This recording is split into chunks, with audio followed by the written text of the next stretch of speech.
So, is the love fading in Green Bay for Jordan Love? Should Tyrod Taylor be the number one starter in New York? And how were the Eagles and 49ers exposed the last couple of weeks? Well, we'll see if we can find the answers to those questions and many more as we get ready for week 8 of fantasy football, week 8 of the NFL. We got it all right here. Your boys are back in town tonight, Tuesday night, which means another edition of Fantasy Football Fever starts right now.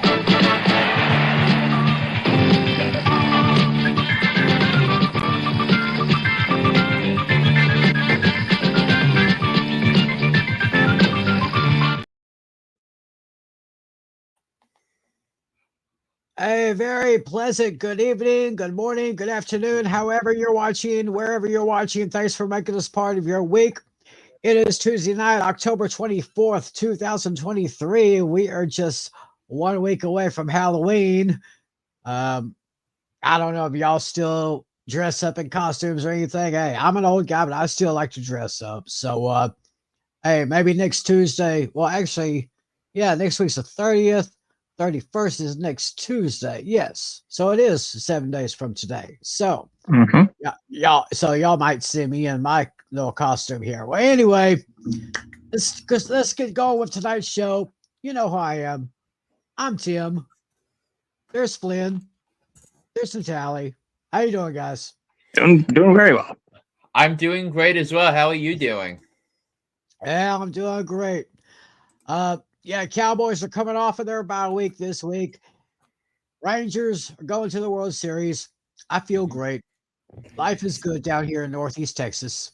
And also maybe we might get something from the Mavs, something from the Stars this upcoming year. I actually did pick the Stars preseason to win the Stanley Cup this year. So, Wow. Yeah. Yeah, but only if they can get past that one team that they just can't seem to handle. Las Vegas. Yeah, the Golden Knights. Yep. Yeah, they just can't get past them. Well, anyway, I say without further ado, let's go ahead and get things started. And of course, as always, we start with a recap of our fantasy action from week 7 here. And so I've given the controls over to Mr. Flynn. And we will get those up now. And we will start. We have the matchup between myself and Mr. Flynn. And Mr. Flynn just happened to break my winning streak there by a score of 156.66 to 141.16. Taking a look down at the scores, I had Jalen Hurts giving me 27.6. Bijan Robinson, I'm starting to. Oh my gosh! I'm starting to lose a little faith in him. Yeah, what happened was he got sick, and apparently the coaches never said anything. They kept it secret or something. They gave him like a secret illness. Could there be a fine if the league investigates that? I don't know though. It's because it might be a health issue. Yeah, it could be. I got good points from AJ Brown, as I knew. Cortland Sutton got some good points from him. I went ahead and started Sam Laporta, but as I see down in my bench, I had Dallas Goedert ending up doing just a little bit better than Laporta. But I digress. Laporta is a darn good tight end as well. I think the Ravens did a great job keeping the players other than Jahmyr Gibbs and Sam Laporta in check. A great job by Baltimore. Looking over on Flynn's side of the board, got good points from Travis Etienne Jr. James Cook did well for him. So did Tyreek Hill, as always. Big points from the best tight end in the league, Mr. Travis Kelce. Yeah, and Michael Pittman would have been a bust for me this week if he didn't have that 75-yard touchdown for the Colts on Sunday. Boy, that was a huge shot in the arm for those guys. Yeah, and I win despite getting negative 1 points from the Lions defense / special teams. And crazy that I have to change kickers this week because Brett Maher got cut by the Rams. Oh, now this is news to me. Yeah, Brett Maher getting cut. Yeah, he missed a 51-yard field goal in the third quarter, which what was it? I think it was in the third quarter. It gave the Steelers life. And I've heard a lot of fans in Dallas saying, "Let's bring Brett Maher back." No, we don't want him back. We're doing pretty good with Brandon Aubrey. Yeah, and also for you guys out there, this is why we wait till the last round to draft our kickers because they are so expendable in fantasy. You just never know. Right. Yeah. And Justin Tucker has not been one of the top fantasy kickers in fantasy this year, and he's only hitting expectations so far because he had 8 points. He was projected at 8 points. Yeah.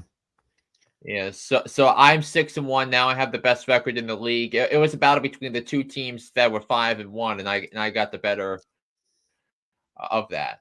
Yeah, he got the better of me that time. So, but I'm sure we'll have another matchup very soon. Next we go to a battle between David and Adam. Y'all be careful, but I think David is still in the mix to be one of the top fantasy teams this year. But Adam really got the best of him, 157.46 to only 68.6. He left two players on the bye. You just can't do that, folks. You got to pay attention to the bye weeks. You got to pay attention with the injury reports. I mean, David, come on, buddy, come back to us. I mean, yeah. So the question I have is, how does Natalie lose to David? I'm sorry. How does that happen? Yeah, I had the injury bug. That was the problem with that one. Yeah, you had yours was worse last week, but yeah. but in a 10-team league where 6 teams make the playoffs, so yeah, 3 and 4 is he's very much in the thick of things. But Patrick Mahomes had his best game of the season. I thought yesterday, Sunday was the best the Chiefs looked offensively all year. So, yeah, so take that for what it's worth. Mm-hmm. And I actually thought that, kind of off the subject right here, I actually thought Taylor Swift looked the best she did all year. Did you see all those handshakes she made with Brittany Mahomes? Yeah, they were showing a video of that this morning on ESPN's Get Up. That was a little bit of a kick there. Yeah. So, so looking at Mahomes got some points. Jacoby Myers did well. Darren Waller, DJ Moore is still consistent. Yeah, Darren Waller, whose jersey I'm rocking, the Thibodeau and Waller, the jerseys I got from the last Giants game, first Giants game I went to, they both showed up on Sunday. Oh yeah, I noticed that. Flynn sporting the Waller mojo right there. Yes, very indeed. Nice. So that's basically how that matchup went up. Next. Yeah, we have look at this.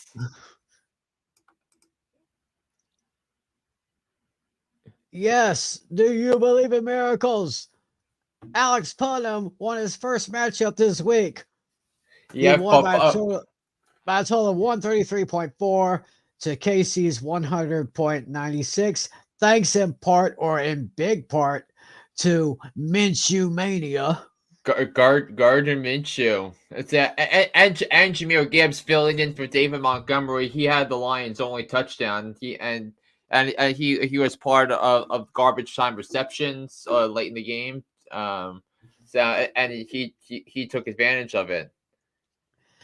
And the real bad thing about that is in one of my other leagues, I have Montgomery starting, and I just didn't quite get the time to replace him before the deadline. So I definitely lost that matchup in that league. Yeah. And he got 13 points from Younghoe Koo. He kicked a 51-yard field goal as time expired, and the Falcons win over the Buccaneers. Oh, yeah, the Atlanta kicker. That was 5 points. Yeah, Younghoe Koo Koo-ka-choo, I am the walrus. Yeah. Yeah. Okay. And over on Casey's side, nobody. His only good player was Olakun. Yeah. Olakun had a big showing for the Jaguars. I think he had a pick six, if I'm not mistaken. So, or at the very least, a couple some big plays. But so everyone else on his team underperformed, and let's see, he left Dalton Kincaid on the bench. Najee Harris, who actually could be trusted now. He left him on the bench, but Austin Eckler only came up with 5.6 points. Yeah, he only had 40 yards rushing, 45 yards rushing, and he had one catch. Yeah, I don't think he's fully healthy yet. I think that's the problem. Yeah. So, I think that's the problem there. Yeah, I have him in another league too. Yeah, somehow I'm 2-4, and I've been having bad luck with running backs lately. I have both another guy, him and Jacobs. Yeah, this is why I have to draft running backs with running backs early because the depth is not there compared to what it would with the wide receiver. Yeah, in my other league, I'm 2-4, and somehow I have 3 good running backs. I don't know what's going wrong. I have Jacobs, Eckler, and Pacheco, and somehow I'm 2-4. Yeah. The Diamondbacks just scored another run. It's 4-2 now. Yep, I'm watching. All right, thanks for the update on that. Yeah. And we got this matchup, Dino and Lucas, and Lucas came out on top 129.32 to 118.36. I think Kirk Cousins can play in prime time after all. Yeah, and Kirk Cousins, excellent game, and Jake Moody's missed field goal in the fourth quarter. In the game were contributed to Lucas's win on Monday night. Big 25.02 points, and of course, the wide receiver was probably the best name in the whole league, Puka Nacua, 24.4. Yeah, and Mark Andrews on National Tight Ends Day. We saw that with Andrews, we saw that with Waller, we saw that with Kelsey. They all had monster performances. All great performances indeed. Yeah. But the only blemish I see from Lucas, you see he left Lamar Jackson on the bench, and he would have gotten 39.88 points there. Yeah, he was awesome yesterday for the Baltimore on Sunday for the Baltimore Ravens, and also Joshua Palmer 19.3 points. So left them on the bench, but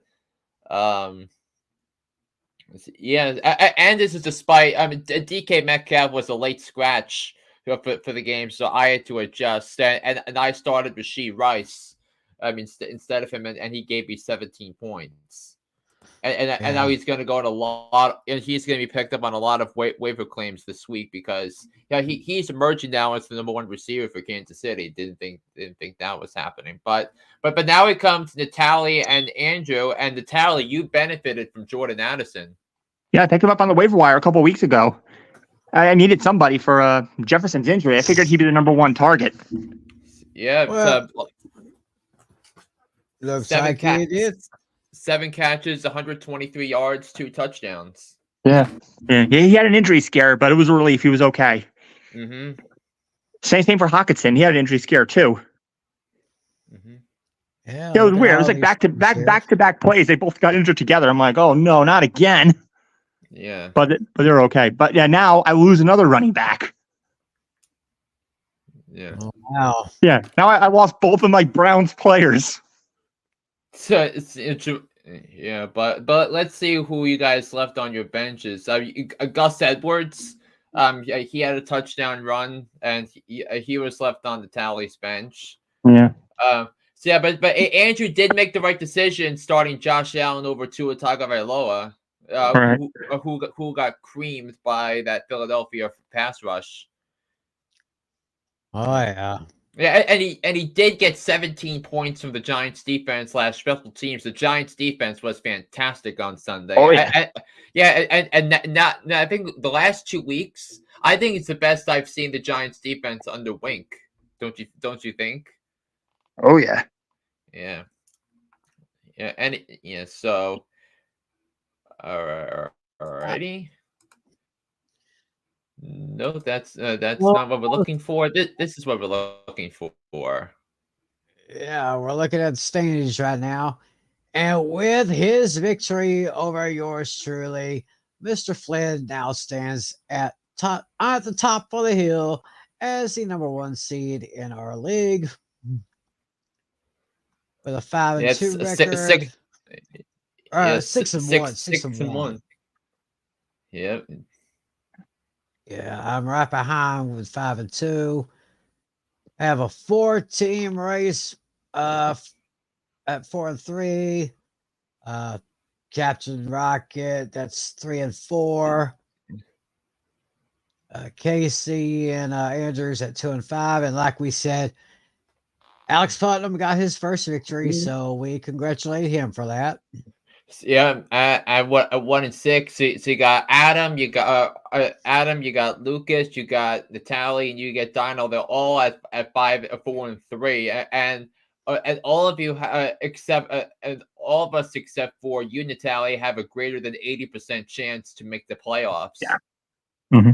Yeah, but I think that lower number probably has to do with the running back depth, with you losing Chubb and now Ford. Yep. I put Edwards to start this week, so we'll see. Yeah, because and the thing, and I have to probably would agree with you on that, because the Baltimore Ravens are going up against the Cardinals on Sunday. But in terms of who scored the most points, it's me by a hair over Tim, because we both had it going off. Yeah, Natalie's in 5th at this point. Adam has scored over 1,000 points. And then Andrew, the defending champ, has 930 points. And interestingly enough, Andrew is my only loss this season. The only person I lost. I think that was the first game, right? That was week 2. Yeah. Week 2. Okay. Week 2.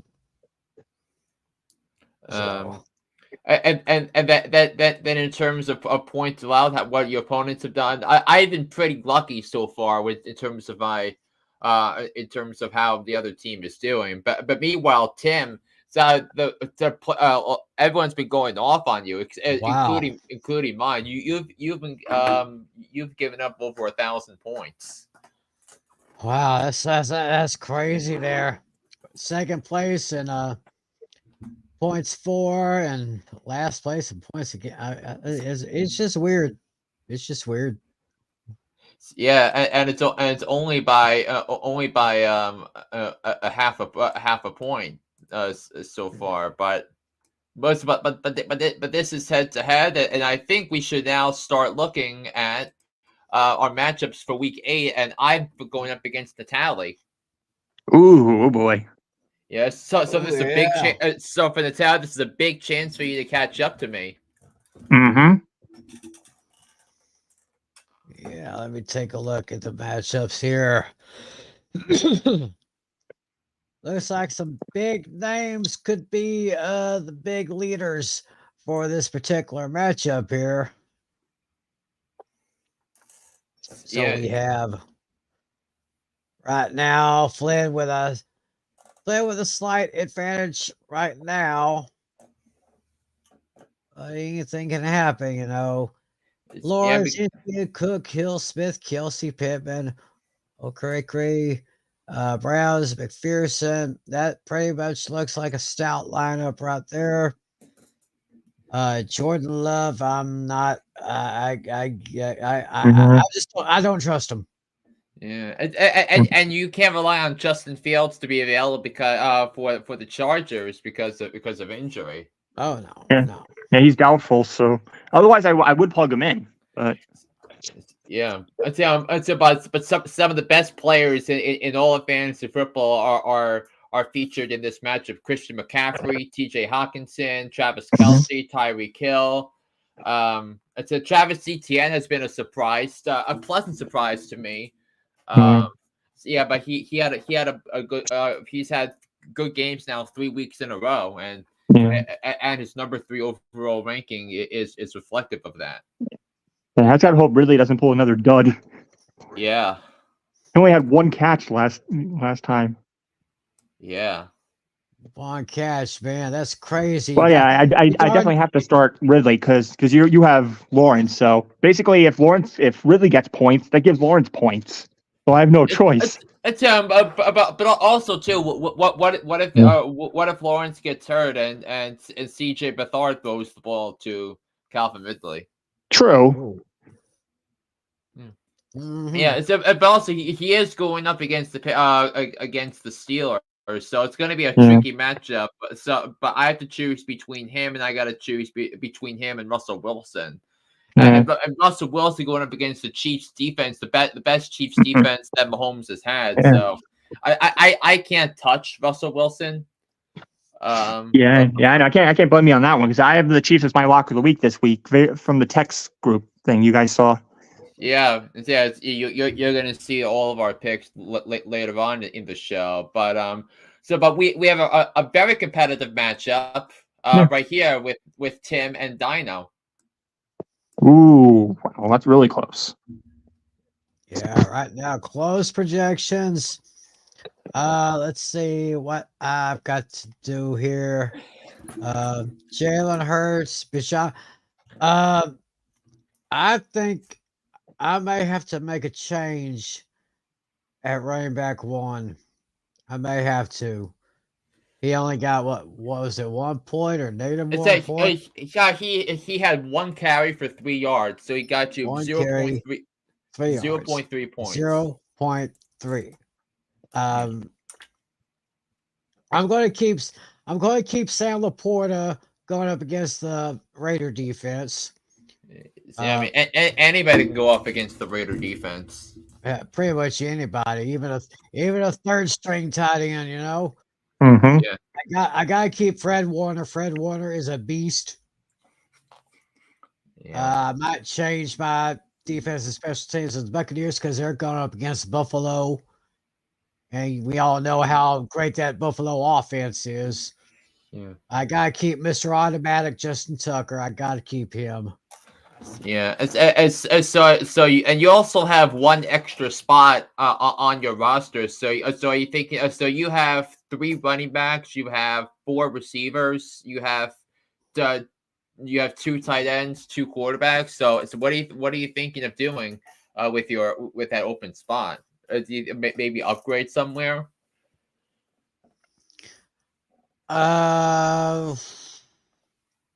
I probably might go ahead and put in Gabe Davis, maybe against Tampa Bay defense. Yeah, I mean that could be interesting, or pick someone up from free agency, or pick someone off of the waiver wires. I'll just see what's all available. I believe before I move on, I believe we have a question coming in here. Oh, we got Dashy giving his regards. Say he had a bad week. Bad week last week in figures 4-9. Hope the Bengals beat the Niners this week. 35th year anniversary of Super Bowl 23. Nervous about the game. Yes, and we see another question, but we're going to get to that question in a little bit because I think I think it's going to tie into one of our hot topics. Oh, okay. Yeah, but let's let's take a look here. And meanwhile, Dino, he's got Derrick Henry, Jonathan Taylor, Cooper Kupp, Mike Evans, Adam Thielen, so all on the same team. Mm-hmm. Yeah, That's an interesting combination there. Yeah, because remember, Jonathan Taylor was hurt, Cooper Kupp was hurt. He had both of them back, and he's been playing well. Good to see him back in the lineup. Next matchup we got now. Yep, so it's up now. Okay, Adam versus Andrew. Now we have Adam right now projected at 146.4 and Andrew 135.8. Yeah, Andrew's squad looks pretty stacked with Mahomes at quarterback, Mixon and Stevenson running backs, Wilson, Myers at the wideouts, Waller at tight end, DJ Moore. Good. Hey, I like DJ Moore as a flex player. It's a DJ Moore has been he. I don't necessarily say fantasy MVP for the sake of fairness, because you're thinking Mahomes, or you're thinking McCaffrey, Hill, Kelsey, players that Natalia and I have, but DJ Moore has DJ Moore fantasy owners this year. Those who drafted DJ Moore have to be dancing in the streets. Oh yeah. And I like how he's got the Cowboys defense, special teams going up against the Rams offense. That could be interesting. Yeah, that could be an interesting matchup that favors the Dallas Cowboys. No question about that. Yeah, and it was actually Adam that has Mahomes. Andrew's got Josh Allen, who's been the number one fantasy quarterback so far. Zach Moss has been solid.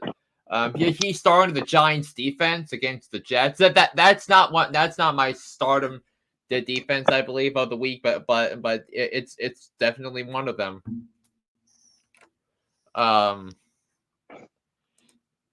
Yeah, so we have a couple of more matchups left. So let's go to the next one. And next one is Team Pizzle. Can he possibly get two in a row? Well, right now he is projected at 122.5, going up against David, projected at 106.7. Of course, Alex will probably keep Gardner and Minshew in for his starting quarterback, actually. Yeah, but especially based on how well he played against that Cleveland defense, which I found very impressive. I definitely see a red flag here. If Pat Fryer moves, injured reserve. Yeah, that's a really red flag. And also Tony Pollard's back from the bye, so he's got to make an adjustment there, putting Tony Pollard in over Alexander Madison. Yeah. And it looks like there's a red flag for David. He's got Justin Jefferson in his lineup. He's going to have to drop him altogether. He does have CeeDee Lamb. And put him on the injured reserve too. Mm-hmm. Yeah. So anyway, so I think that's where we are with that matchup, and this will lead us to our last matchup of week 8. Yeah, we'll have Lucas going up against Casey. Right now, a close projected total right there, 133.9 for Lucas and 136.2 for Casey. Lucas has Cousins, Josh Jacobs, Javonte Williams, DK Metcalf. He's got plus for Puka Nacua, Mark Andrews. And then Zaire Franklin, the linebacker, Steelers defense special teams, and Jake Elliott, the Philly kicker. Yeah, and then Casey's going to be relying on his two running backs, Austin Eckler to bounce back, and then DeAndre Swift to Philadelphia. And he's got Stephon Diggs, the number 2 wide receiver in fantasy. Yeah. That looks like it'll be an interesting matchup. Look at that. I'll just take a look at the bench players right now. Look, please. Oh, Lucas has Lamar Jackson on the bench right now. So if I was, I would probably have to lean. I would lean more toward Lamar Jackson than Kirk Cousins, but I digress. Yeah, and Lamar Jackson going up against one of the worst defenses in football. I just don't think that's a fair fight. And also, Lamar Jackson is 16-1 lifetime against the NFC. Okay, Lucas, I don't know if you're paying attention to that, but that might be a tip for you, brother. And look at the David Montgomery questionable. So, well, that's pretty much our fantasy matchups for this week. Yeah, let's go to this question here from Josh. Would you trade Carr for Rashad Johnson and Jonu 20-man PPR? Rosters: Russ, JT, Aaron Jones, Tyreek Hill, Christian Kirk, Cole Kmet, Jacoby Myers. Oh my gosh. Yeah. That is a pretty good roster. For a 20-team league, though. Yeah. Yeah, but so I think he's saying to add some running back depth and some tight end depth. I think you got to do it because Derek Carr's not putting up the numbers that the Saints envisioned him putting up at the start of the season. Yeah, I mean, I definitely like to trade. I think that's you definitely win this trade right here. Yeah. So I guess that's a yes from both Flynn and Natalie there. So, oh yeah, that's a damn good roster for a 20-man league. Anyway, Josh, thanks for your question. Thanks for watching. Spread the word about our show and tell all your fantasy playing friends about us. Again, thanks for watching.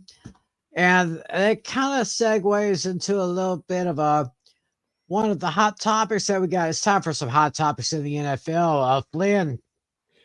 Yes.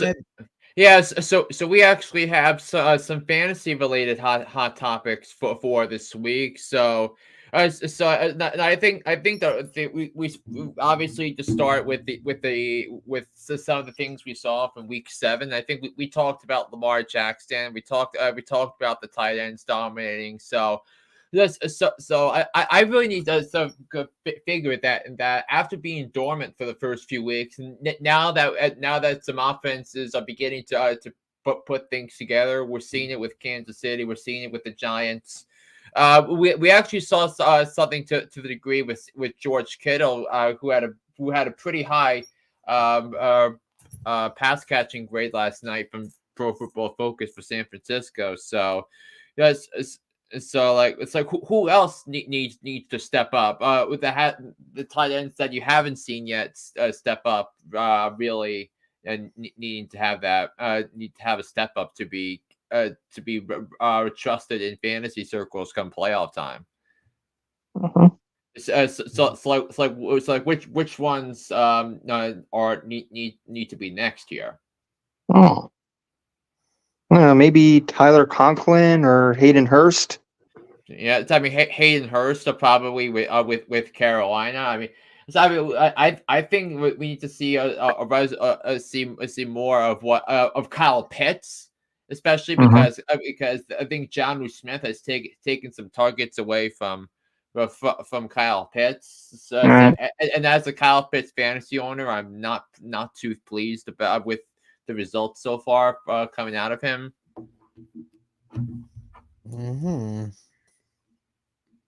But it's so that's another topic, and another thing going forward is Jordan Love, and Jordan Love again was terrible. So is his fantasy value beginning to plunge a little bit after that strong start? Are you concerned? I mean, as for Natalia, are you concerned about Jordan Love going forward here? Maybe a little. I mean, his first half has been pretty shaky, but the second half he's been picking it up. As I think in his last two games, I think his better numbers were in the fourth quarter. For me, it's not about how you start; it's about how you finish. Yeah. So yeah, but I also think too, as the game progression comes forth there, that it's got to be more of a 60-minute game here. Yeah. I'm not giving up on him yet, but so we'll see. I think he's going to pull it together. Yeah, I mean he's going up against Minnesota though. It's a Vikings defense, so that's been looking better over the last 2 weeks with Brian Flores. So. I may consider grabbing another quarterback. We'll see, but I don't know yet. There isn't really many options though.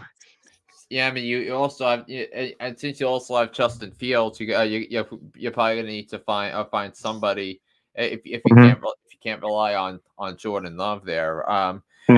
So another one that's been struggling is Devontae Adams. So because Devontae Adams was the subject of some trade rumors, and the Raiders squashed those rumors over the weekend, saying that Devontae Adams is not going to be traded ahead of the trade deadline. So are you guys concerned about Devontae Adams in terms of his status as one of the top receivers in the league this year? No, not necessarily. I mean, I think he's still going to play the game like he normally does.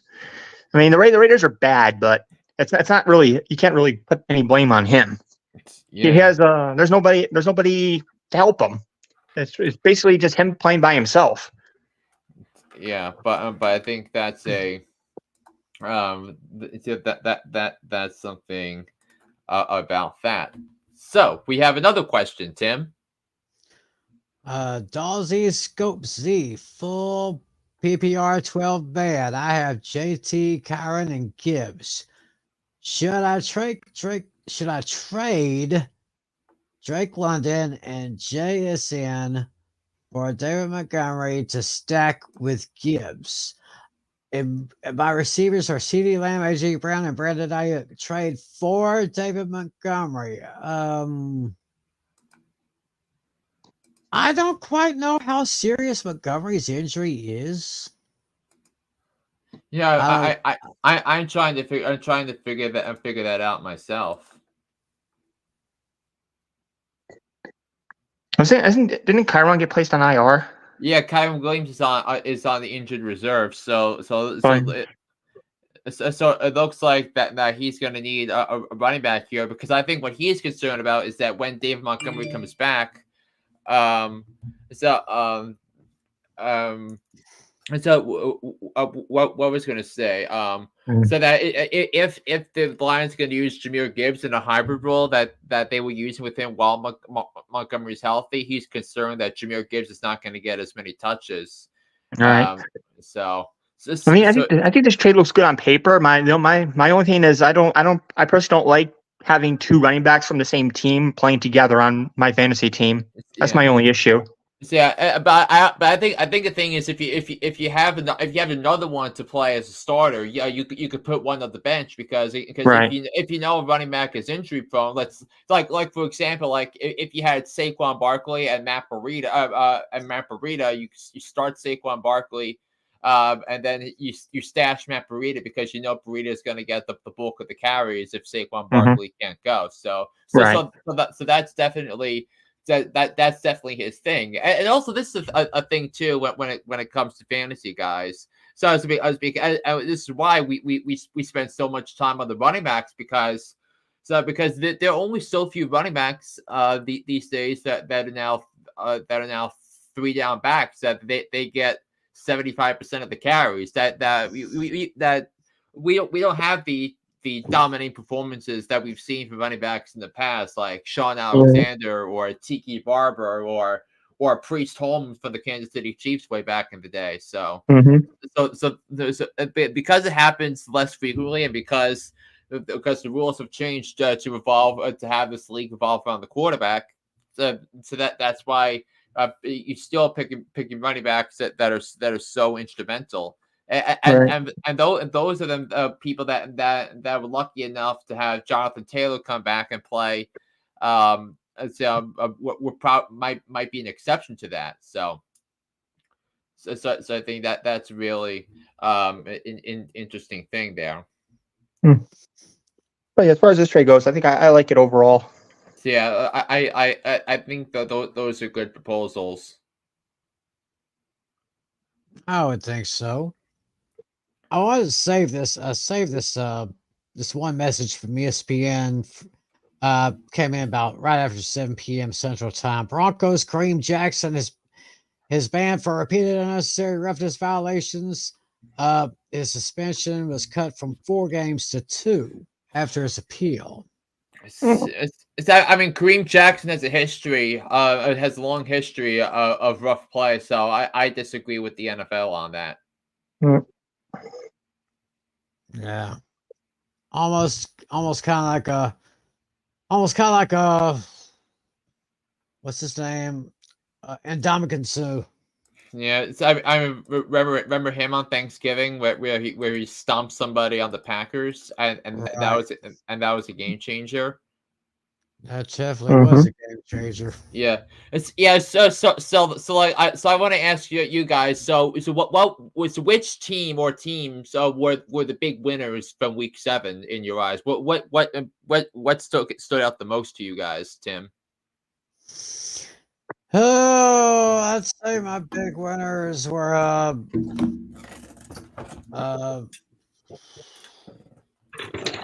who was the big? I guess it wasn't really a team. I do want to say congratulations to Bill Belichick for getting his 300th career victory as a coach. Mm-hmm. That was pretty much my big winner right there. Yeah, there were 4 teams that came into the week 1 and 5. Five teams actually that started 1 and 5, and they all played on Sunday, and 4 of them won. Mm-hmm. So the Broncos, the Giants, the Patriots. And the Vikings, right? Yeah, and the Vikings were 2 and 4. Okay. Oh, and the Chicago Bears. And the Bears. Yeah, who stomped all over the Raiders. Oh, I have a big winner. How about the Philadelphia Eagles, or as Tim likes to call them, those filthy chickens? Yeah, them chickens. Yeah, they play the Dennis Green. I mean, they are who we thought they were, right? Go ahead and play it. All right, if you say so. I wasn't ready for that. If you want to crown them, then crown their ass. But they are who we thought they were, and we let them off the hook. Yeah. They're still, even though they have that one blemish, they still are one of the top teams in the NFC right now. Yeah, right now the Eagles are 6-1. And I think it's crazy to say until the 49ers beat the Eagles are right now the team to beat in the NFC, which is crazy to think about. But I thought so. I'm gonna be proven dead wrong on the Eagles. So thinking that something was off with Philadelphia this year. But if you look at how they played with Jalen Hurts and AJ Brown, it was simply majestic on Sunday. Yeah, and of course, in December, the Niners and the Eagles do have a matchup. Yeah, that's in December. Week 13 rematch of the NFC Championship game last year at Lincoln Financial Field. Week 13, boy, I can't wait to see that match. In fact, I'll probably pay attention more to that matchup than with the Cowboys. Yes, see how that works. I mean, it's like watching Michigan football. That through 8 weeks you don't know anything about Michigan, and that you won't know anything until they play Penn State in a couple of weeks, and then 2 weeks after that is their matchup with Ohio State. Exactly. Yeah. So Natal, who was your big winner for the week? Yeah. Well, I'm not gonna say the Giants because since I'm a Giants fan, that's gonna be maybe be a bit biased. But my big winner for the week is actually the Vikings upsetting the 49ers. Yeah. Okay. On Monday Night Yeah. Football. Yes. And why do you think that? Yeah, I definitely did not see that coming. Yeah, Kirk Cousins had everything going right. He had Hawkinson, Addison, Osborne, all three of his receivers stepping up. Even Madison had a nice game. He got involved in the passing game. The Niners defense was all wishy-washy. They really screwed up. Yeah, but Wow. I think it's more about the Vikings defense, which of course, as we saw True. last year, the Vikings defense was horrible, and the reason Mhm. and the terrible defense, they looked old and slow. Right. This year they look younger and they look a little faster, Mhm. and they found a way to actually win a one possession game for once. That's 2 weeks in a row winning one possession games after losing the first three games this year, all by one score. Wow. Totally amazing. Yeah. So, but so I think we talked about the Eagles, we talked about the Vikings, and yeah. So who is your big loser for the week? I got to go with the Buffalo Bills. We all had them as our lock of the week, and Right. that one went horribly wrong. But Actually, me and Flynn had that as our locks, but yeah, that was just a disaster written all over. I mean the mistakes are still just too much, and like they put themselves into a trap, and I think Sean McDermott is going to be taking a lot of heat, and now you wonder that during the offseason the Bills extended the contracts of Sean McDermott and general manager Brandon Beane. So the question is, are they now regretting extending Sean McDermott because his in-game decision making has not been good this year? Oh. No, but I still think Buffalo will be all right. I mean, yeah, of course, still keep your eye on Kansas City, still keep your eye on Miami. Also the Chiefs are now 6-1. So and now it looks like the invitational of the Arrowhead Invitational is on for the 6th successive year. So wild when you think about it. Oh yeah. So I mean, my loser of the week is Ron Rivera because I know we want to talk about, Tal and I are Giants fans, we want to talk about it from a Giants perspective, but Ron Rivera had no idea what the hell he was doing in the first half of that game because there were like so many opportunities. This was a big opportunity for Washington to climb back into the NFC East race, to climb into the wild card race in the NFC, opportunity to be up there with to be up there with Atlanta, with Dallas, with Seattle for the wild cards, and instead Sam Howell threw the ball to the other team, and the offensive line was atrocious.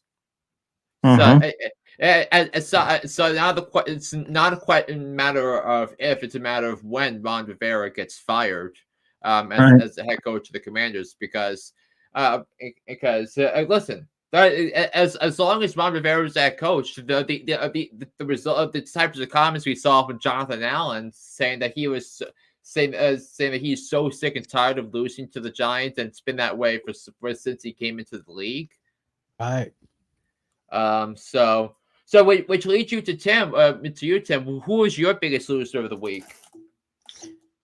Well, I have to agree with Metalli with the Bills. I mean, it was almost like they just fell flat on their faces after having such a successful year. But like I said, I wouldn't worry too much about that. The Bills still have a great team. They'll bounce back. I still say that they will win the AFC. They'll still win the AFC East until something else happens. Like if Miami, if they fall flat on their face again, Miami decides to make a run for it. But still, I picked Buffalo as my AFC East winner, so I wouldn't worry too much about that.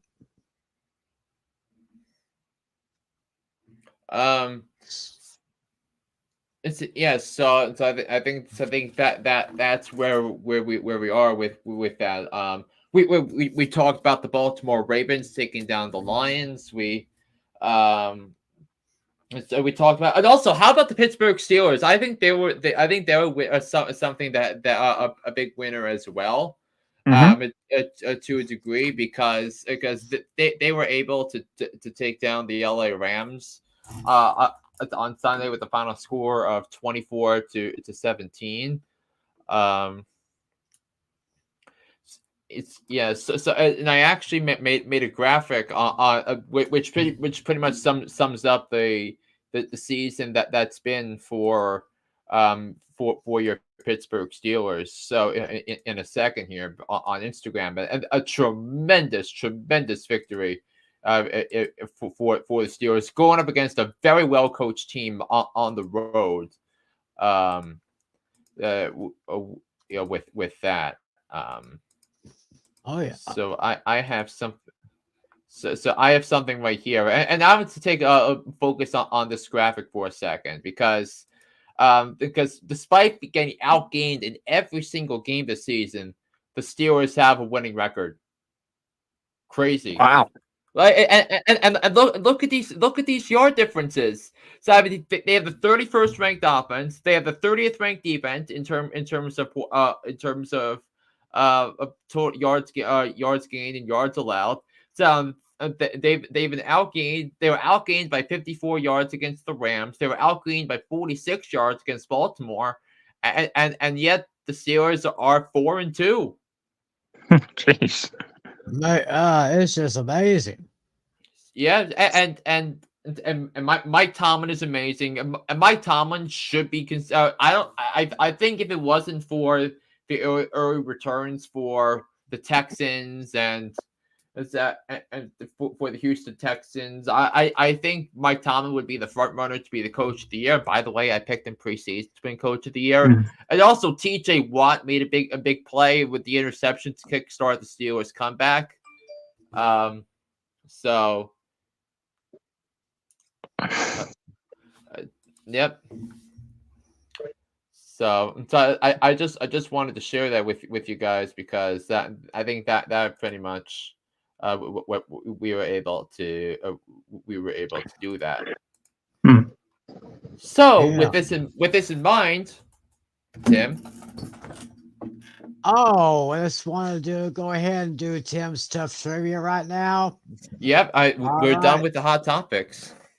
All of you get your thinking caps on because I've really got a good one for you. It's time for Tim's tough trivia. As you know, I'll ask the question, then we'll give you the answers at the end of the show. So here's the question. Where's my notes here? I typed up some notes here. Oh, there they are. Okay, here we go. Right now, Washington Commanders quarterback Sam Howell has been sacked 40 times after just 7 weeks this season. Oh my gosh. He is on pace to just obliterate the all-time record if this pace holds up. Mm-hmm. Tonight's question: which quarterback holds that dubious honor of being sacked more times in one season? The most times in one season. Who is the one quarterback that holds the distinction of being sacked the most in one season? Oh. So I have an answer for that, but I'm going to wait till the end of the show to give that to you. All right. Y'all think about that. Think about that while our friends give you who you think you should start and who you think should sit. Yep, and before we do that, we have a message from one of our friends of the program here about what's coming up tomorrow night. Of course. Ready to hang with some fellas who know football? Let's ride.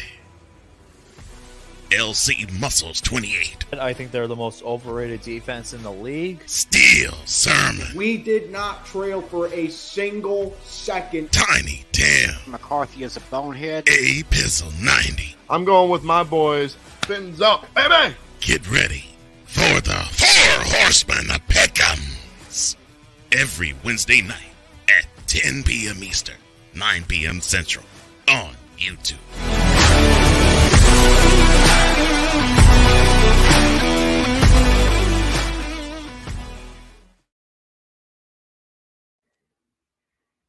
Y'all make sure to tune in tomorrow night with Alex Lucas and myself. Hopefully Steel Sermon. He works a second shift, so he's usually not normally available for our shows, but it's awesome when he can join us. Four Horsemen Pick'ems tomorrow night, 10 Eastern, 9 Central. Y'all tune in. Now, I think we can start them or set them. Yep, we can start right now because I have my picks for my stardoms and setums for week number 8 in the National Football League. Fantasy star quarterback of the week. I got to go with my guy, CJ Stroud, the quarterback of the Houston Texans. And the Texans are coming off a bye week. They're on the road playing the Carolina Panthers. The Panthers have grossly underachieved, but more disappointing with their defense. They just gave up 42 points the last time out against Miami and only a three-quarter span. I think CJ Stroud is going to tear apart this defense. He's well rested. That this team is well coached, and the Texans have done an outstanding job all year. I think the Texans are going to smoke the Carolina Panthers, and I think C.J. Stroud is going to have 300 yards passing. I think he's going to have 3 touchdowns. I think C.J. Stroud is my guy to start for the week for the Houston Texans. Fantasy running back. We talked about this with David Montgomery and Jahmyr Gibbs. I got to go with Jahmyr Gibbs, the running back for the Detroit Lions. This Lions offensive line is one of the best in the NFL. The Lions are going up against the Raiders. This team is going to be mad coming off the 32-point loss on the road to Baltimore. I think Jahmyr Gibbs is going to have 85 to 115 yards rushing and a touchdown. I think he's going to be more involved in the running attack with David Montgomery still unlikely to go for this week. I like Jahmyr Gibbs to start as my running back starting for the Lions. My fantasy wide receiver to start is Zay Flowers of the Baltimore Ravens. He's continuing to gather momentum from the start of the season. He's been more involved in the offense, and I think he's going to have a good day going up against the Arizona Cardinals here in week 8. My fantasy tight end start is, I'm not saying it just because I have his jersey, but my guy, the great Darren Waller, is my starter, and this is why, because the Jets are giving up more points per game to tight ends than any other team in the National Football League. Because we've seen big time performances from Travis Kelce, we've seen Dallas Goedert shred the opposition. We saw it from Hunter Henry earlier this year. I think Darren Waller, and I don't think it really matters to me who the quarterback is for the Giants. Because Daniel Jones has already had a big game with Darren Waller, maybe even a bigger game last week with Tyrod Taylor, 7 catches, 98 yards, and a touchdown. And as the offensive line has gotten better for the Giants, and they're going to get better with presumably with Andrew Thomas and John Michael Schmitz coming back to start for the Giants after being sidelined for multiple weeks due to injury. I love Darren Waller's matchup against the Jets, and I think he's going to be maximized to that. My fantasy defense to start is the Miami Dolphins. They're going up against the Patriots. I don't think Mac Jones is going to have a good performance 2 weeks in a row. It's a completely different animal than what we saw with Buffalo. The Dolphins are going to come out aggressive. They're going to try to get up to an early lead, forcing Mac Jones to make mistakes. So I'll be under pressure and trailing. I love the matchup for the Dolphins against the Patriots. And my fantasy kick is started for the week is Younghoe Koo, the kicker for the Atlanta Falcons. Of course, he had 13 points last week in fantasy. He had the game-winning 51-yard field goal on the road against Tampa. And Tennessee is going to present similar challenges to what Tampa provided with So with a team that's going to play close, they're going to play tight defense, and Arthur Smith's going to have to make decisions on whether to take the points or go for it, or when the Falcons drive down the field. So Younghoe Koo is someone I absolutely want to be able to have in your lineup, because I know I have in my other league. So in terms of my sit-ems for the week, I'm going to be starting. I would sit Joe Burrow, the quarterback of the Cincinnati Bengals. Look, Joe Burrow has been getting better and better. The Bengals are having gathering momentum. They're coming off a bye. They're coming off a week after a good-looking win against the Seattle Seahawks. And I think you look at the offensive line of Cincinnati. It's still not great. It's a bad matchup against San Francisco. But the question is, can Joe Burrow make enough throws and make enough big plays to generate some points here for all of that? My running back sit-em of the week is going to be Rashad Wright, the running back for the Tampa Bay Buccaneers. I said because he's going up against the Bills defense that's been stuffing the run all year. It doesn't matter who's in there on the front seven. He only averaged a little more than 2.5 yards per carry on Sunday against Atlanta. I just don't think turning around on a short week is going to be is going to do much there for the hopes there. Jerry Jeudy is my sit-em for the week for wide receiver. I don't like his matchup at all against Kansas City. Against the best Chiefs defense that we've seen in years, and Steve Spagnuolo's done a great job with that. I think he's going to have fewer opportunities with that, so I'm going to be sitting Jerry Jeudy as I would with Luke Musgrave, the tight end for the Green Bay Packers. The Vikings have been really good against tight ends all year. I think we're going to keep them like that. I will also sit the Washington Commanders defense / special teams on Sunday if you have them, if you are a Commanders defense fantasy owner, because if they're going up against the Eagles, an Eagles team that scored 34 points against them earlier in the season, actually earlier this month, actually. And I think it's going to be a tough go on. I do think it's going to be a high scoring game here for that. And then my kicker sit-em for the week is going to be Daniel Carlson, the kicker for the Las Vegas Raiders. I don't think there's going to be many opportunities here for Daniel Carlson to kick here. So I think you look at what the Lions defense poses, and I think the Lions defense is going to come out mad here with the after the blowout loss to Baltimore, and I think his opportunities are going to be limited to extra points if the Raiders have to go out and score a touchdown. So I am also aware that Natalie, you had starts and sit-ems as well. Yeah, I do as well. All right, go ahead. Yeah, my quarterback start of the week is going to be Josh Allen of the Buffalo Bills. He had a rough game last week, and he's definitely looking for a bounce back. And Bucks defense is pretty terrible, so I can't see any scenario where Allen's going to have a bad game for 2 weeks in a row. And my stardom running back for the week, Tim's absolutely going to love this one. I have Tony Pollard of the Dallas Cowboys. The Cowboys are coming off a bye. They're very well rested. They're going to have all their weapons. They're going to be 100% healthy. And yeah, pretty much I say that's a gimme right there. My wide receiver stardom of the week. Yeah, Flynn is going to love this one. I have Tyreek Hill of the Miami Dolphins.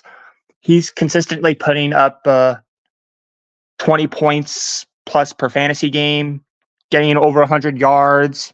He's getting touchdowns. So he's clearly the number one target, the clear favorite. Patriots defense is atrocious. So yeah, Hill, definitely. My tight end stardom of the week is going to be Mark Andrews of the Baltimore Ravens.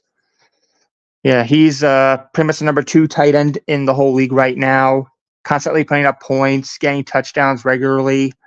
And they're playing the Cardinals, one of the worst teams in the league. So I think that's a very easy stardom there. And my stardom defense of the week, maybe not the most conventional choice here, but I'm going with the Kansas City Chiefs. And this is probably one of the, like Flynn stated earlier, it's one of the best defenses that they've had in years. And they're playing the Broncos, a team that's been struggling massively this season. Not only that, the Chiefs are my lock for the week. So I guess for that reason, I got to ride with the Chiefs defense here. And my stardom kicker for the week, this one might be a bit of a risk, but I'm going with Evan McPherson of the Cincinnati Bengals. Sure, they're playing the 49ers, one of the best defenses in the league. I can't see the Bengals getting too many touchdowns here, so I think they're going to have several field goals here, which will give McPherson opportunity to put up some points. And now my sit-ems of the week, starting at the quarterback, my sit of the week is going to be Josh Downs of the Cardinals. They're playing the Ravens, and Ravens have a very strong defense, so I think that's going to be a mess for him. And my running back sit-em of the week is actually going to be Brian Robinson Jr. of the Washington Commanders. I mean, like I said earlier, they're playing the Cowboys, who are coming off their bye, so definitely their defense is going to be well rested. I think Micah Parsons is going to hold them down, as well as the other linebackers in company. My sit-em for the week for wide receivers, it's actually going to be Garrett Wilson of the New York Jets. Little by little, the Giants' defense is improving, and I think that trend could very well continue. This one was a tough choice, but my tight end sit-em of the week was Dalton Schultz. This was a bit of a coin flip. I was like, I just can't see him having a good game. And my sit-em defense of the week is going to be the Patriots, and they're playing the Dolphins. I think that's going to be an absolute bloodbath. Patriots got lucky once; they're not getting lucky again. And my sit-em of the week is going to be Nick Folk for the Tennessee Titans. This is basically my garbage game of the week. We're going to have a very low-scoring game here. He'll probably only get one field goal opportunity, maybe two tops. So I can't really see him putting up much points at all, if any. And that's my start and sits for the week.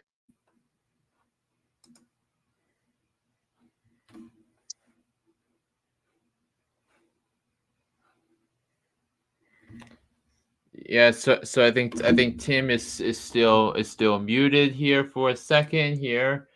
I think he's on. Yeah. All right. Yeah, here you go.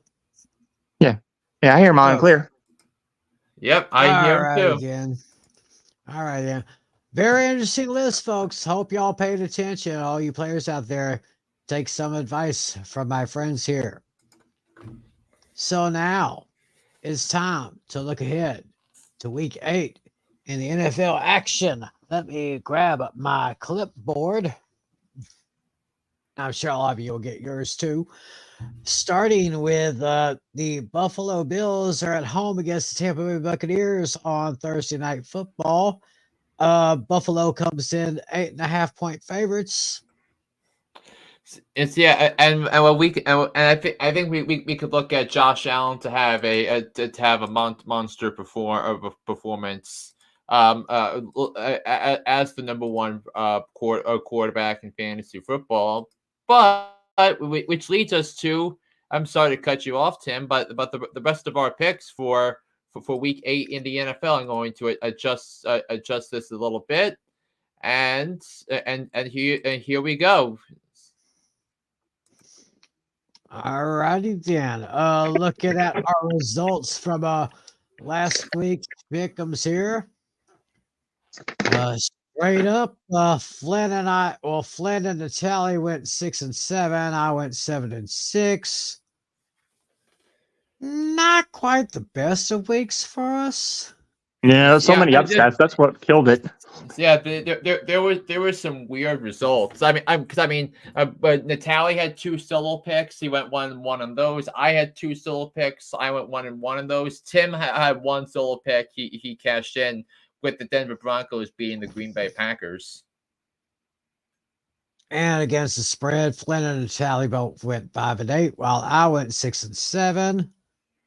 So far, after 7 weeks of action here, I'm still ahead as far as straight up wins, 65-41, Natalie 62-44, Flynn 61-45. And against the spread, I'm ahead 55-50-1. Natalia is at 52-53-1, and Flynn at 49-56-1. Yeah, so without a doubt, I got some catching up to do. Don't worry, Flynn. I got faith in you, brother.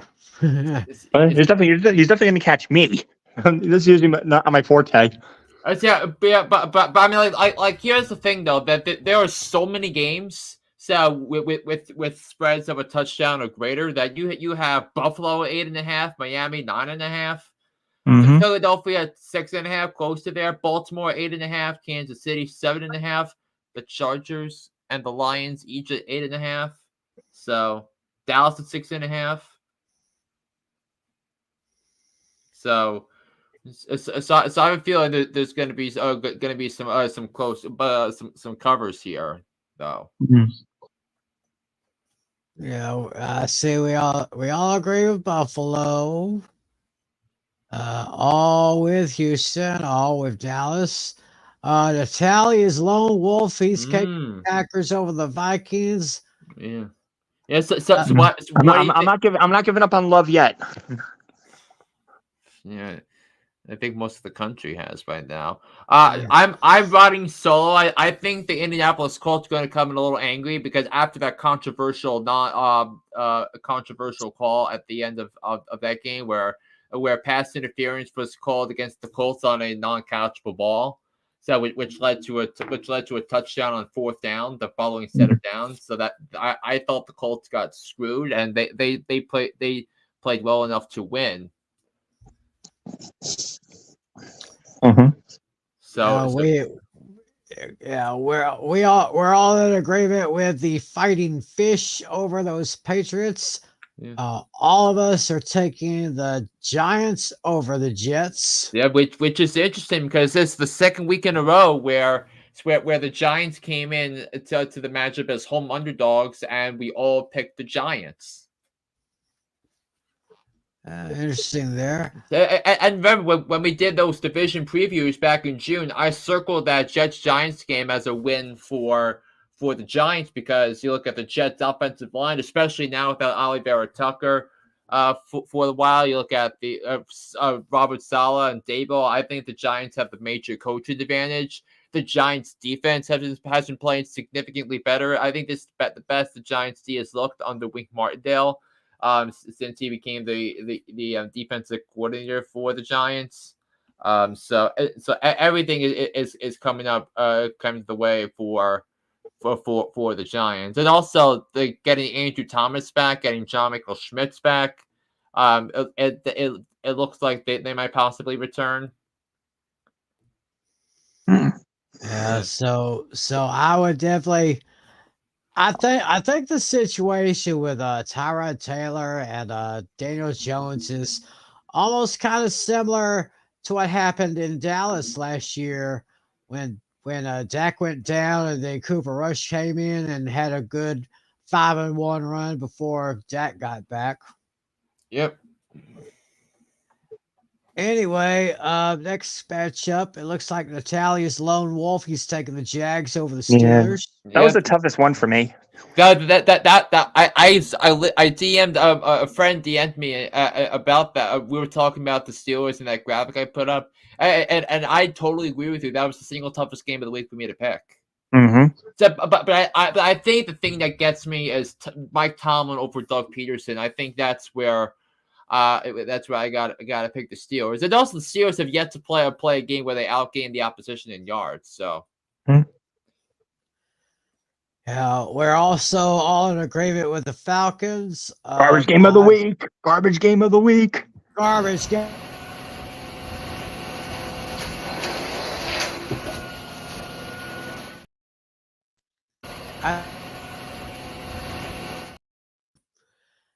think I actually had this lowest scoring game on my schedule here. Yep. Tennessee is basically a dumpster fire, I guess.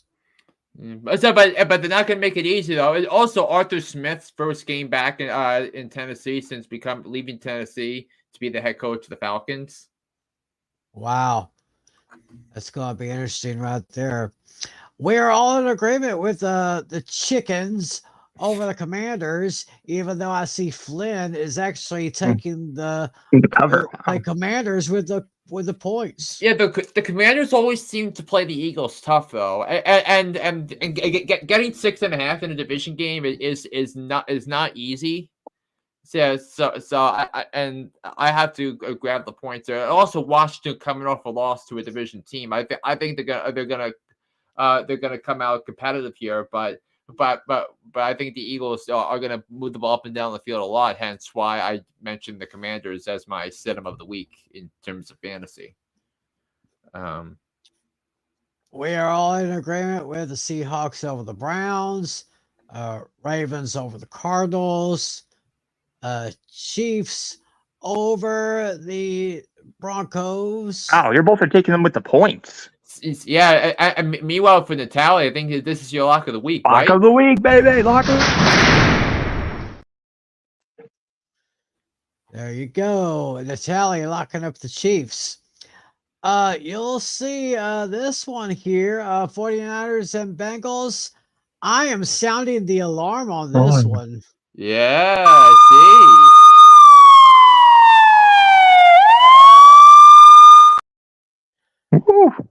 I'm thinking there might be a weakness in that 49er defense that Joe Burrow and those Bengals could exploit here. So I'm taking the Bengals right there. Yeah, I'm actually more concerned with the offense with San Francisco because listen, the 49ers are without their star left tackle. They're without one of their big playmakers. So let's think of a team that made the playoffs last year that struggled without their left tackle and without their big playmaker both out at the same time. I'm thinking the Giants, Andrew Thomas and Saquon Barkley. So, yeah, makes sense there. Yeah, but I do have Cincinnati covering though. I feel it's going to be a competitive game. So we are all in agreement with the charges over the Bears. Although once again, Flynn is taking the Bears for the points. It's Brandon Staley. I can't trust him. And I am actually locking up the Chargers.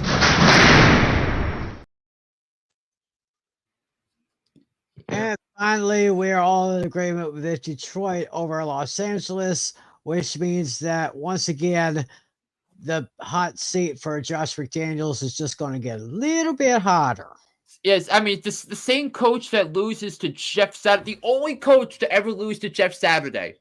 Think about it. Do you remember how Jeff Saturday was the biggest punchline in football last year?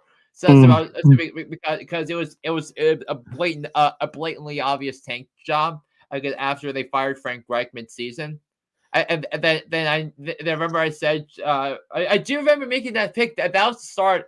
That kick started my hot streak of picking the games against the spread that lasted to the end of the season. It was that game.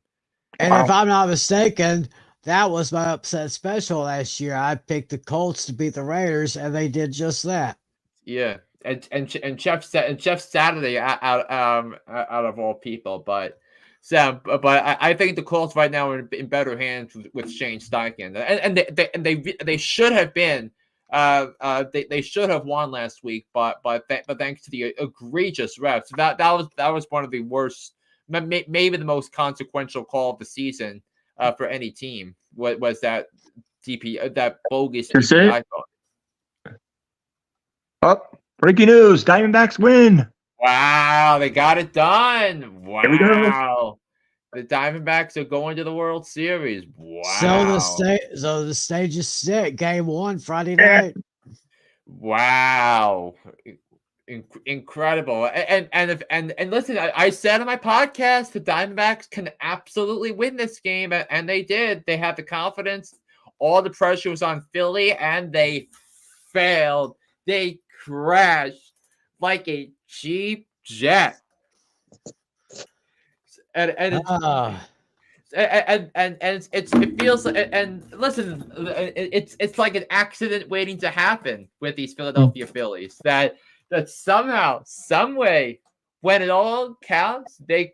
Oh, and also, by the way, the Phillies bullpen was the reason they lost that game because the Phillies took out Ranger Suarez. And then immediately the next two batters get the tie, and what turned out to be the series winning hits. So congratulations to the Diamondbacks to going to the World Series.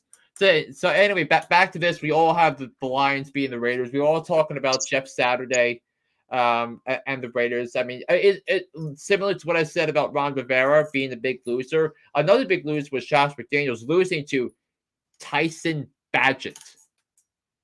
A team a quarterback that lost to an unknown Colorado school last year in college. A D2 quarterback beat Josh McDaniels on Sunday. That is I would have to change my pick for loser of the week after hearing that.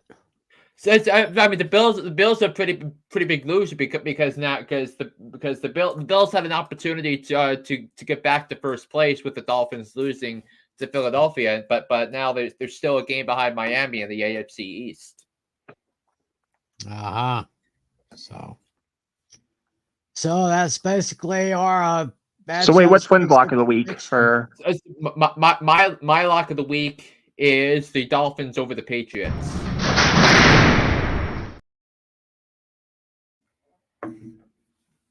It's very nice. And hopefully that'll do good. Hopefully that'll work this time because last week the lock of the week was the Patriots losing. Hopefully this time it'll work out. Yeah. We have weird records last year with our locks of the week. Yeah, I don't keep track of those. Yeah. Well, anyway, before we're at the end of the show now, so it's time to give the answer to this week's Tim's Tough Trivia. I said Sam Howell he's been sacked 40 times after 7 weeks. He is on a pace to break that record.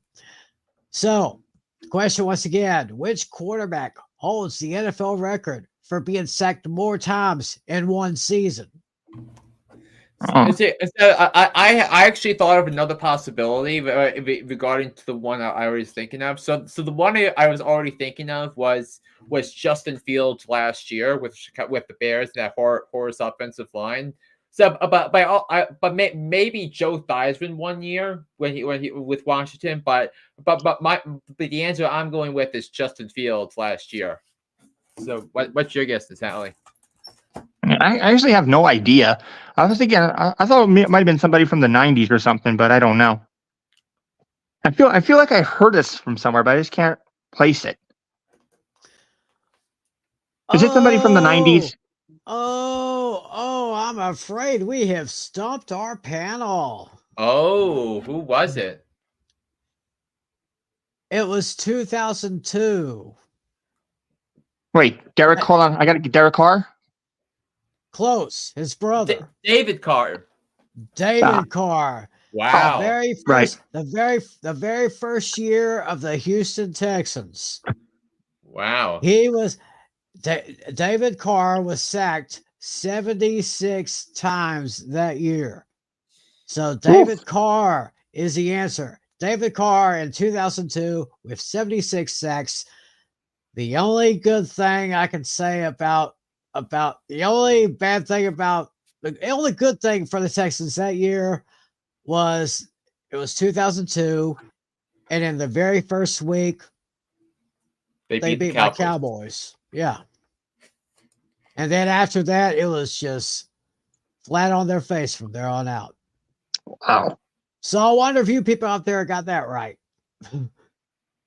Yeah. Well, And I guess on that happy note, we will go ahead and wrap up this edition of Fantasy Football Fever. Another great show. Hopefully, you guys have taken some tips from us from the stardoms and sit-ups in our discussions so you can make your adjustments for your fantasy leagues. And of course, we don't want to forget about John Flynn with Hooked on Sports. Yeah, I'm sure he's going to have some World Series predictions now. So I actually we can actually do them right now because now we know the World Series matchup because it's now the Arizona Diamondbacks and the Texas Rangers. So All right. So what are you thinking, Natalie? Ooh, this one's a tough one. Yeah. Jeez, yeah. This was going into this. This was the biggest bust I ever had. I think when I initially made my season predictions, this was the worst I ever did. Normally, I averaged 8 or 9 correct out of 12. This season, I only got 6 right. Yeah. And I bet you didn't put the Rangers or the Diamondbacks in the playoffs. No, neither one. My World Series prediction was an absolute bust. I had the Padres against the Mariners. Wow. Mariners, and neither of those teams made the playoffs. Yeah, that was a biggest bust. Yeah. Now I had faith in the Mariners. That was going to be their very first time. I mean, I had the Rangers and Diamondbacks as possibilities. Like I had them like just missing.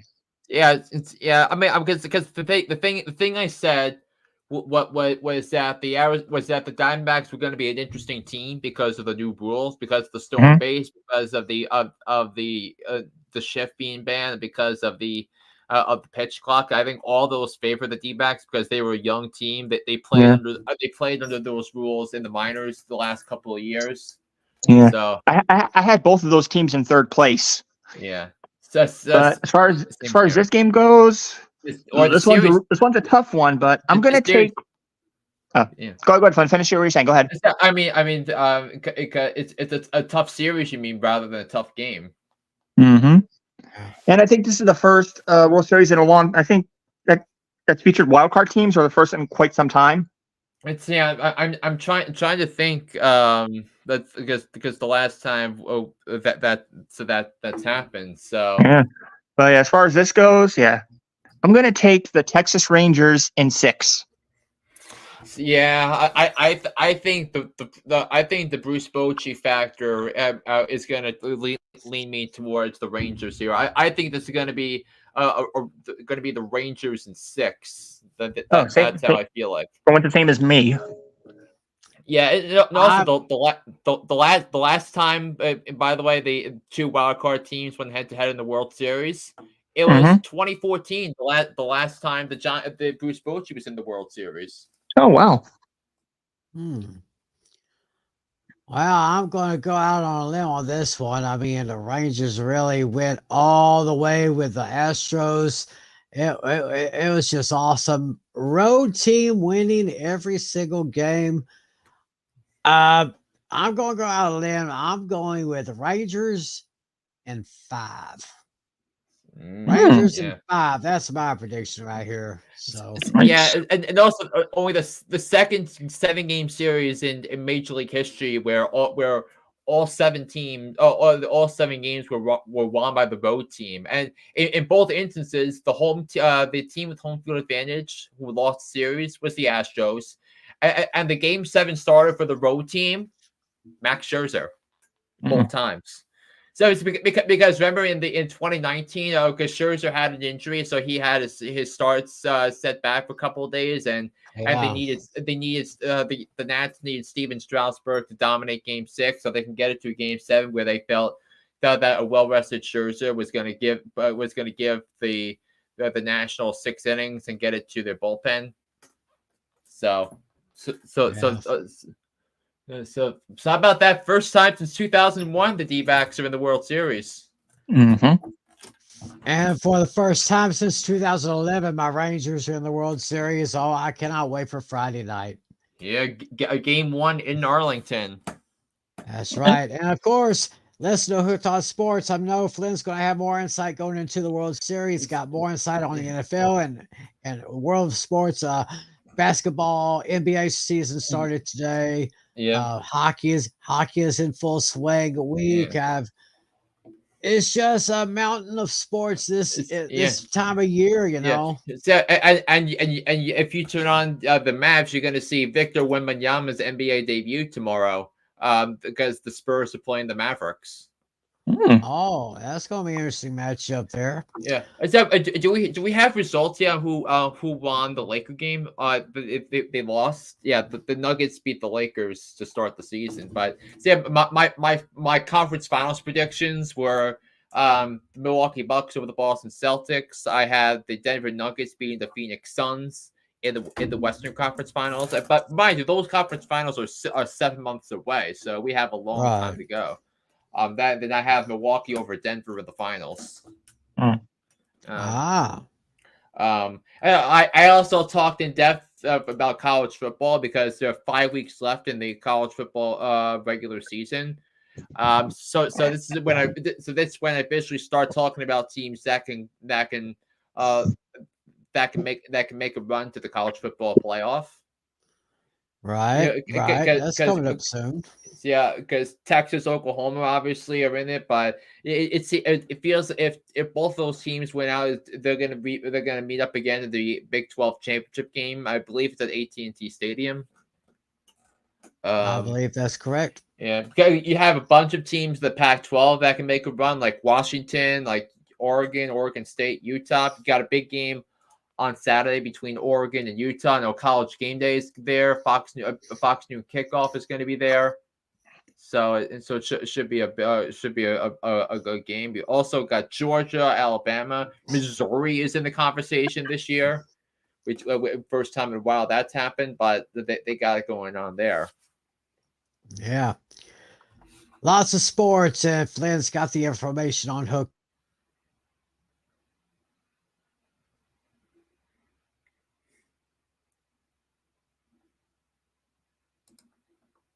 Then you're muted. Yeah. So as I was saying, there's a lot of sports to talk about, and Flynn will talk about it. So click on one of those links in the description area, and you'll get to hook on sports with John Flynn. In the meantime, don't forget, tomorrow night on the 8 Pills of 90 channel, it's the Four Horsemen Pick'ems, our little get-together that we have every Wednesday night, 10 Eastern, 9 Central. And, of course, we will be back with you, same time, same place, right here next week for another edition of Fantasy Football Fever. Great show. Our Halloween special. Oh, yeah. Halloween's next week. Mm-hmm. Maybe some tricks, maybe some treats. Who knows? So y'all tune in for that. So thanks to John Natali, thanks to John Flynn, guys. It's always wonderful when we get together like this. Oh yeah. And of course, thanks to all of you for watching us. Good luck this week in your fantasy pick'ems and your fantasy football leagues. Good luck to your teams this week. I guess that's going to do it. For John Flynn, for John Natali, I'm Tim McClellan. Thanks for watching us. Have a great week. Enjoy the games. God bless you. And as always, be a good sport. See ya.